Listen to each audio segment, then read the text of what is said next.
La capacité des banques à octroyer des crédits repose sur la disponibilité et le partage d'informations objectives et subjectives entre les intervenants à la décision.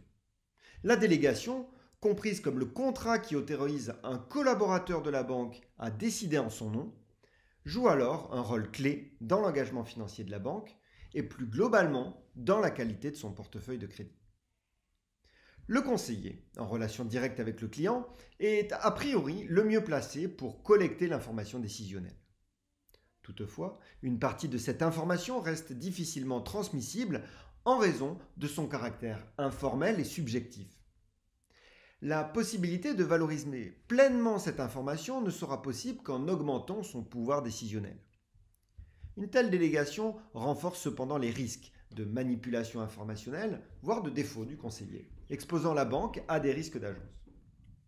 On comprend alors un des paradoxes de la décision bancaire, entre d'un côté réduire la délégation avec elle la qualité de l'information prise en compte pour décider, et d'un autre côté augmenter la délégation et dans ce cas accroître l'exposition au risque d'agence.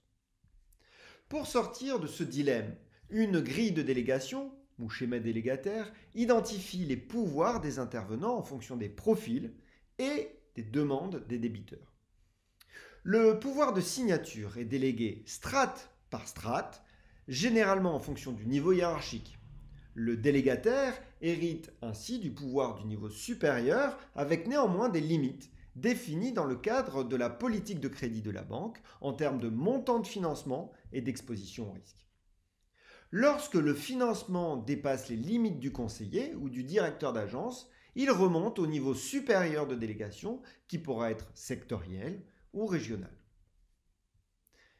Outre le secteur d'activité, la banque appuie alors sa décision sur des notes internes et externes, comme la COFAS, la Banque de France, BAL 2, et sur l'encours brut global.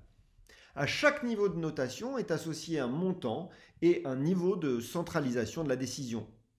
Il est également possible que d'autres critères interviennent, comme dans le cas d'un entrepreneur ayant déjà connu une faillite. Si l'exposition de la banque est forte, en raison d'une notation dégradée ou d'un montant d'encours important, il y aura une contre-analyse par la direction des risques et du contrôle permanent et un passage en comité des crédits. La forte structuration de la délégation, en mobilisant des procédures, une hiérarchie, des solutions de scoring, des workflows, permet alors de déléguer des montants plus importants de financement et de rapprocher la décision des demandeurs de financement. La banque cherche en ce sens à réduire son risque et harmoniser les conclusions de conseillers.